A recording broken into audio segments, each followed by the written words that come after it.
Hey everyone, James Baek here. Welcome back to another episode of the Battle Spot Devil's Climb, where we climb the Devil's Battle Spot in reminiscence of VGC 2015. Actually, I think we're pretty high on the ladder. I know we're past 1800. I think we're in the high 1800s or mid. It's either mid or high. I don't remember exactly, but today's team is Kangaskhan, Volcarona, Landorus-Therian, Landorus-Therian, Milotic, and Aegislash. I keep forgetting to mention, but if you guys do want to use the team, I have provided a paste bin down below in the description. So if you want to use the team, definitely go check it out. You can also find my Patreon page down there, which the money goes to help support the channel for layouts and equipment and stuff. So all the money goes to the equipment. So hope you guys well, check it out, especially if you want paid rewards such as extra content and knowledge to all my EV spreads that I use for Pokemon, etc., etc. And anyway, I think also one last note, also check out my interview with Eduardo Cunha. I believe that's how you pronounce his name, who got 4th at the Pokemon World Championship. I analyze his team with him, so definitely go check that out. Anyway, now let's begin. Alright, 1801 rated player from Japan as our first opponent of the day. We'll see the team of Kangaskhan, Jellicent, Sylveon, Landorus-Therian, Heatran, and Amoonguss. I actually do recognize this team. I think it had a Thunderous over Amoonguss, but definitely looks like a hard Trick Room team. Aegislash puts in so much work if I get rid of the Heatran. How do I want to handle this? I think I'll go... Let's see. Milotic puts in work, however, I do have to get rid of the Jellicent in order to do it. I think I'll leave Kangaskhan and Aegislash. It seems pretty solid. Aegislash does really well, especially if I get a substitute up. It prevents his Amoonguss from sporing. It allows me to knock out the Jellicent with a Life Orb Shadow Ball. It also allows me to Flash Cannon the Sylveon. Shadow Ball does probably at least 60% to the Heatran. So we'll see. Milotic looks pretty good. Now the last slot is either Landorus or Thunderous. I'm kind of going with the Thunderous because Intimidate doesn't really help here, and Landorus is kind of weak to most of my opponent's Pokemon. I don't exactly have the Heatran problem. Yeah, I like Thunderous because in case he is able to recover off with Jellicent and potentially is in a position to get a second Trick Room up, I can have Thunderous and maybe pick up the knockout with a Thunderbolt. I do have to worry about Jellicent because that is stopping my Milotic from doing well. I also have to neutralize the Kangaskhan, but we're going to lead the Kangaskhan Aegislash. We'll see what my opponent decides to lead. It's going to be the Kangaskhan, and it looks like Jellicent. Yep, standard lead. I don't mind that too much. I can just go for a fake out into Jellicent. And I think I'll go for the substitute. I could definitely see the Jellicent carrying Protect and the Kangaskhan switching out into, let's say, Amoonguss, so he can get Rage Powder support. But I just want to go for the fake out into Jellicent. I'm most likely going to get the fake out off because Trick Room Kangaskhan's are slower. I am running some speed even though I'm a bulky Kangaskhan. I also can go for the substitute here, I think, pretty safely. Even if this Kangaskhan Scrappy is not going to be able to do much, and he does Mega Evolve with Kangaskhan, so that's good. I mean, he's not good, but, you know, we at least know he probably won't be targeting my Aegislash this turn. I do go for the Fake Out. I would assume a Low Kick into my Kangaskhan slot. That does make sense, as he does fire off the Low Kick. So, oh no, he got a crit turn 1. That wasn't supposed to happen. That's really bad because I was going to use my Kangaskhan to pressure his own Kangaskhan because I need the chip damage on his Kangaskhan in order to win the game. I'm going to go on to Thunderous, and I think I'm going to click Thunder Wave into his Kangaskhan slot. And I'm definitely clicking Shadow Ball into the Jellicent because I have to try to get rid of Jellicent. Sucker Punch won't knock out my Aegislash. That's good. My Aegislash is pretty much guaranteed safe for one turn. A Life Orb Shadow Ball will knock out the Jellicent at the range it's at, unless it's a random, I believe it's Quiver Berry. No, Quiver Berry is the dark one, I think. We are going to get Thunder Wave off onto this Kangaskhan, so we're going to slow it down and, you know, have that 25% chance for it not to move. He's going to just go straight for the return into the Thunderous, which I am okay with. We should be able to live that because of the Citrus Berry. It looks like we would have lived that without the Citrus Berry, but having that health is nice. I am potentially scared of the Landorus though, but we are going to stance change right here. And we're going to go for the Shadow Ball. A Life Orb Shadow Ball is going to do a lot of damage to that Jellicent. So here is the Shadow Ball. It's going to do a lot of damage. It's going to pick up the knockout onto his Jellicent, and that is good. We needed to get rid of Jellicent. Definitely. We do take Life Orb damage, but we'll see when my opponent decides to bring in the back. I'm guessing it would be Heatran and the last Pokemon I'm not exactly sure of. Heatran is going to come out though, which is fine. I can go for a Thunder Wave. Or I could just go for a Flash Cannon. Like, now that the Jellicent is gone, I'm pretty sure my Milotic wins the game if I get rid of his Kangaskhan. So I'm actually going to go for the double up into his Kangaskhan. Yeah, I'm going to double up onto his Kangaskhan for the Life Orb Thunderbolt with Flash Cannon. But he's going to make the safe play. Switch out and go into Amoonguss. Maybe he protects Heatran to avoid a Thunder Wave, but no, he doesn't. Good call by my opponent. We are going to Flash Cannon. We are faster than the Heatran, so that is good to know. We do get this Flash Cannon off onto the Amoonguss. That does so much damage. No special defense drop. That would have actually helped because Icy Wind would have been pretty nice. We don't avoid the Heat Wave, unfortunately. Okay, this game has definitely got harder. Thunderous is going to go down. I mean, it's already hard with the Kangaskhan, and I do have to get rid of this Heatran somehow. We are going to go into Milotic. I don't know, I could expect the Amoonguss to protect right here. I could also see Rage Powder, which is probably his safest play, to be honest. I'm going to go for the Scald into Heatran and the King Shield. I don't think he could protect the Heatran and Spore. That's also a play, but it's also kind of risk. No, actually, you have no risk because if, let's say I knock out your Amoonguss, you get a free switch back into the Kangaskhan, and I had to knock out your Amoonguss in order to prevent the Spore. So if I knock out the Amoonguss, you get a free Fake Out off. So actually there is pretty much no doubt for a Protect and Spore play. But it looks like he's... Oh yeah, Aegislash is faster than the Heatran, so we are going to get the King Shield off. And we'll see what my opponent decides to do. It's going to be the Rage Powder, so I did call that correctly. That's actually pretty nice. We are going to get Scald off. I mean, Icy Wind might have helped better. Scald does do a decent amount. No burn, and the Earth Power into Aegislash, maybe fearing the Wide Guard, or doesn't want to activate my Maranga Berry yet. But I'm just going to go straight for the Icy Wind here and a Substitute. Pretty safe play no matter what, as he does decide to Rage Powder again, keeping his Heatran alive. But I am going to get the Icy Wind, and fortunately it does connect, and I am going to be able to get my Substitute up with Aegislash, preventing the Heatran from attacking me one turn. So that is nice. If this Heatran carries Substitute, it could be a problem. We are going to go for the sub here, 100%. And the Earth Power is going to go into the Aegislash, so he's not activating my Maranga Berry and not affording the miss. If he gets rid of Aegislash, Kangaskhan can potentially win the game, so that's what I'm guessing he's trying to do. Kangaskhan is going to come out, and I think just clicking Double Protect is the smartest play. Yeah, just clicking Double Protect is the smartest play. And this is to burn out the Fake Out. I don't care if he goes for Substitute with Heatran, because if I keep my Milotic around, I do win the game 100%, especially if it remains healthy.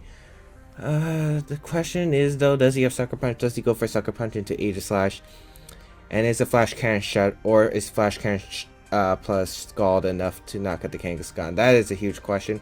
I really wish he didn't crit me, because I could have potentially got damage off on this Kangaskhan. So he does go for the Sucker Punch and the Heat Wave, which is fine. I can stall out a turn with Aegislash actually and go for the Scald into the Kangaskhan and a Substitute. I do have enough HP for a Substitute, so I'm going to go for it. He knows he has to keep his Kangaskhan alive, but he's actually not going to do that. So Scald into the Kangaskhan, Looks like Flash Cannon would have been able to pick up the knockout though. We are going to get a sub up. Heat Wave's going to come out. Activate Maranga Berry. And now I think it comes down. I think we might live one return. But the question is, one, does his Kangaskhan get fully paralyzed? If his Kangaskhan gets fully paralyzed, we're in a pretty nice position. Maranga Berry. The return's going to come out. I think we'll be able to live this. Yes, we do. Okay, yes, we do. And I think I'm going to go straight for the recover here and just a Flash Cannon. Have to hope Kangaskhan gets fully paralyzed or the Life Orb Flash Cannon is able to pick him up. And he's going to Sucker Punch the Aegislash. A good play. I could have protected and went for the cover, but it was kind of risky in that slot. I guess I should have thought more about it, but I definitely couldn't have let him knock out my Milotic. I'm pretty sure this is a good game unless his Kangaskhan gets fully paralyzed. Like a bunch. But we are going to go for that win condition. Because we do have that option. But I do think it's game over because... yeah, that crit sucked. Because if I was able to get a return off onto his Kangaskhan, or at least save my own Kangaskhan for, let's say, fake out pressure, I would have been in a pretty nice position. We are going to get Scald off onto his Kangaskhan. Does a good amount. Ancient Power, actually. Ooh. Huh? Trying to get the boost, but unfortunately he does not get fully paralyzed, and the return is able to knock us out, and that is a good game. So, definitely, I could have played better with my Aegislash. I could have King Shielded first turn, but if he... I guess I could have, but I was basically saying, if he should return my Milotic in order to try and knock me out, or maybe he predicted the Protect, which actually does make sense if he predicted the Protect. But I was basically either relying on one of the full paras, but unfortunately, I did not get any of them. But yeah, that is going to be a good game. I think, yeah, I didn't have enough offensive pressure to knock out the Kang right away. But that switch to Amoonguss was pretty good. He knew keeping Heatran would allow him to knock out the Aegislash, and if he kept Kangaskhan alive, he would be able to deal with my Milotic. So I really like that switch. But yeah. Let's look for another game. Alright, we got Alejandro from Chile with a 1497 rating. If we lose here, we lose a lot of points. And my opponent's definitely got a solid team. So, okay. Wow, this team actually looks 2014 because all Pokemon are legal in 2014. You got Kangaskhan, you got Aegislash, Tyranitar, Charizard, Gengar, and Garchomp. Now, Garchomp's actually pretty scary for this team. My Milotic looks like it can do well if I play around the Kangaskhan and the Gengar. So let's see, what Pokemon do I want to bring and what Pokemon do I not want to bring? I don't think I want to bring Aegislash because Charizard, basically everything on this team threatens Aegislash except Kangaskhan, so I don't want to bring that. Landorus-Therian does pretty well against my opponent's team, and I can U-turn and superpower out. The scary thing is my opponent has 5 potential Mega Evolutions. Kangaskhan and Charizard should definitely be Mega Evolutions though. The other 3 shouldn't be. They should probably be like Focus Sash, Rocky Helmet, Lum Berry, etc. So we'll see. I sort of like Thundurus, yet I sort of don't. Volcarona could do decent as well if I'm able to get rid of the Tyranitar and weaken the Garchomp. I think I want to lead Landorus Milotic. It looks pretty safe actually, with Kangaskhan and I think Thundurus, because Thundurus does pretty well, allowing me to Thunder Wave. Yeah, I'm gonna go Thundurus. Thundurus allows me to Thunder Wave. It also has Hidden Power Ice for the Garchomp, and Thunder Wave can be really helpful against the Kangaskhan, the Charizard, and the Gengar. So I'm definitely gonna go that. Also, it resists an Earthquake. I mean, it's immune to Earthquake, so I can spam Earthquake if necessary. We're gonna lead the Landorus Milotic lead against my opponent's Kangaskhan Aegislash. Completely fine. If I were him, I could see a fake out into my Landorus. I would definitely fake out Landorus. I wouldn't fake out Milotic. Milotic's not doing much pressure. And maybe set up a sub or Shadow Ball. I'm going to switch out my Landorus into Kangaskhan and just go for a Scald into his Kangaskhan. I don't think he's gonna wide guard, but just in case, so I get something. I also have the potential to burn him, which is the main reason why I'm going for Scald. Scald is just such a good move. I already intimidated him, so I'm not gonna be taking too much damage. I also don't care Milotic eats up a fake out, which I'm doubt it's coming its way, but I don't think it would be like that big of a deal if Milotic ate a fake out. We are going to see the fake out from the Kangaskhan, and it is going to target the Lander slot as predicted. We're going to do a lot less thanks to the Intimidate as we see the Scald come out. Let's see if we can get a burn. I want that chip damage though. We do get the burn though. Really fortunate. That's going to put us in such a good position here as the Aegislash is going to change and Shadow Ball into Kangaskhan. So perfect first turn prediction. Everything went according to plan. The reason why I expect him to go for Shadow Ball instead of something like Flash Cannon is because Shadow Ball is such a good move, because not many Pokemon are able to take Ghost type moves. You only have Dark as a resist and Normal, which is immune, and you know, I could have switched into Volcarona right there, so I expected the Shadow Ball. It also hit my Aegislash if it decided to come out. Now, I could fake out his Kangaskhan.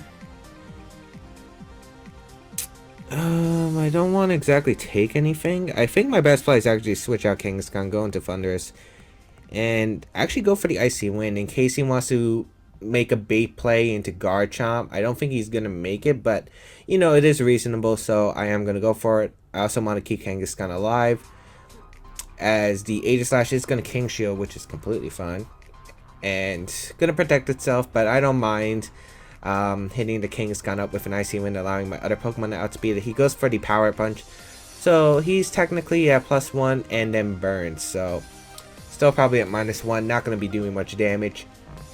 I could have switched out to Landorus actually, but I didn't want him to Shadow Ball that slot, as we are going to get the Icy Wind off. And we do reduce this Kangaskhan's health with the burn. I think after another burn turn, I'll definitely be able to pick him up with a Thunderbolt, even if he's bulky, so I'm just going to double protect here. I think it's safe. If his Aegislash wants to go for Substitute, that's fine. It's, you know, my worst scenario, but you know, I don't mind it too much since Aegislash isn't much of a threat right now. I'm going to double protect here to put him in that range of the Thunderbolt. So we'll see what he decides to go for. It's going to be the return into the Milotic, and Aegislash is going to stance change, and we'll see what he decides to go for. It's going to be the Shadow Ball into the Milotic slot, so perfect. Literally, this game, it's going exactly how I want it to. I'm going to fire up a Thunderbolt into the Kangaskhan.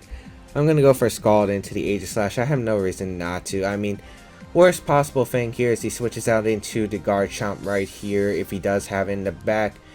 But, you know, I could always switch out to my Landorus, get the Intimidate off. I'm guessing we're going to see a Last Ditch Sucker Punch here, as we do see the King Shield, and no Sucker Punch, so Thunderbolt is just going to be able to pick up the knockout Kangaskhan. Yep, at that range, if it's not living, even if it was bulky. And we're already up 4-3. Haven't taken much damage at all, so that is extremely nice. And we're going to see what my opponent has to go for.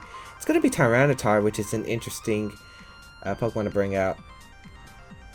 I don't know if it's Scarf, though. Like, Scarf is really annoying. It could be Dragon Dance, too. I don't need Thunders for much of anything in this game, so I think I'm just going to Thunder Wave and Scald the Tyranitar, because I don't want the Tyranitar to set up for free. So we'll see if it's a Lum Berry or not. I would assume Lum Berry, but it doesn't have to be. It's not going to be... Oh, if it's Weakness Policy, that might be bad, actually. It looks like Assault Vest. That took the Scald really well. That's got to be Assault Vest. Aegislash is going to change forms, go for the Shadow Ball, and it is going to target down my Milotic, which is going to activate my Maranga Berry. No special defense drop, which means I won't be getting a special attack raise, but not bad at all. And he goes for the Ice Punch, anticipating my Landorus switch, which I was considering, so nice play on my opponent's part. Unfortunately, it doesn't pay off for him since I decided not to go my Landorus. The reason I didn't want to go for my Landorus is in case he went for a Shadow Ball into my Thunder slot. I want to keep Landorus healthy as possible. And here, yeah, that's definitely Assault Vest Tyranitar. By the way, he's playing his Aegislash. He's probably just going to King Shield, to be honest. So I'm just going to fire off a Scald into Tyranitar and protect my Thunderous. I think it's pretty safe. Rock Slide plus Shadow Ball shouldn't be able to knock me out because of the Maranga Berry boost. He is just going to go for the stance change. He's playing the Aegislash pretty predictably. I feel like he should be going a bit more aggressive now. Scald is going to go into the Tyranitar. Good damage. 2 more won't be able to knock him out. And he crunches the Thunderous. Which is surprising because I still think Ice Punch is worth it. Because it does hit the Landorus on switching. I do want to recover Milotic now. So I think I'm just going to get the necessary damage on Aegislash. So Earthquake does pick up the knockout. And I'm going to go for the recover. Keeping Milotic around is pretty nice against my opponent's team. That Thunderbolt does a good amount of damage. I'm pretty sure that should be Earthquake range unless he's some kind of weird, bulky, relaxed Aegislash. We'll also find out if he's leftovers too. So we're going to see the Shadow Ball. It's going to target down the Milotic. That does nothing. But we do actually get the Special Defense Fall, which means our competitive is going to pay off. And this time our target gets fully paralyzed. A really unfortunate turn for my opponent. He could have knocked out my Thunderous if he was going for Rock Slide. I hope he was going for Rock Slide there. Rock Slide was your best play there. But yeah, it is leftovers Aegislash. So most likely Substitute. I'm not letting him set up a Substitute. I'm going to go for the Thunderbolt. And I'm going for my +2 Scald into Tyranitar. And this is looking pretty nice. A +2 Scald will be able to knock out Tyranitar at that range. If Aegislash either has to take a ton of damage or protect right here, either way, it's just allowing his comrade to go down. He doesn't have a resist either in the switch, and Aegislash is going to King Shield, which is perfectly fine. I mean, I could be Thunder Waving right here, but I don't think it's exactly necessary. Just going for the Thunderbolt I think is fine as well. Scald is going to be... Oh wow, it actually doesn't pick up the knock on Tyranitar.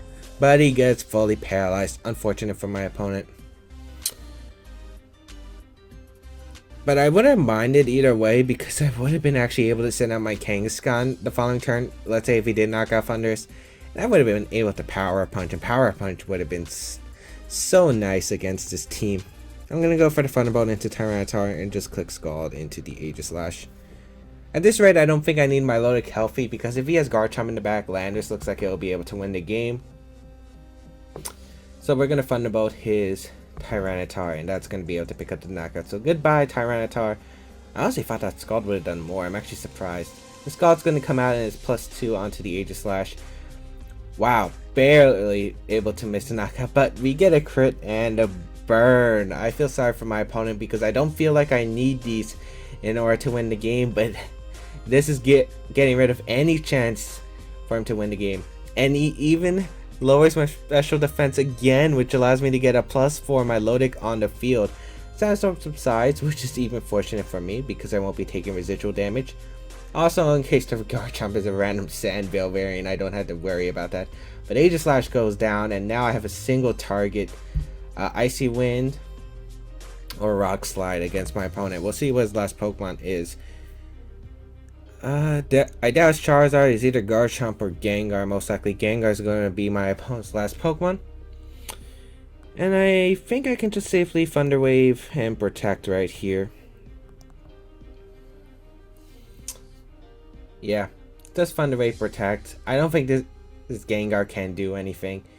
Thunder Wave is going to go into the Gengar, which is going to slow it down, allowing all my other Pokemon to outspeed it and give him even a lower probability to come back in this game. Sludge Bomb goes into Milotic. That'll be game because now we fire off a Thunderbolt, we fire off a Scald, and that is going to knock out the Gengar. No matter what kind of variant, he's going to forfeit, and that is going to be good game. So a lot of unnecessary luck in this game. I feel like the only one that really mattered was the Scald Burn on Kangaskhan turn 1.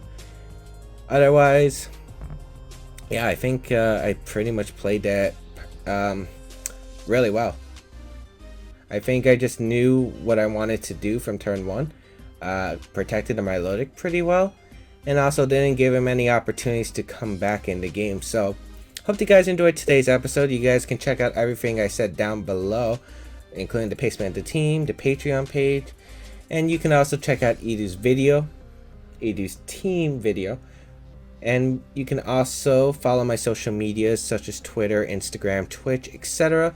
I do plan on streaming more, but it will come down to, well, first I have to adjust, and I don't feel well currently, so hope you guys can understand, but I am going to be planning on streaming soon, so hope you guys will enjoy that. Until then, see you guys around in another video.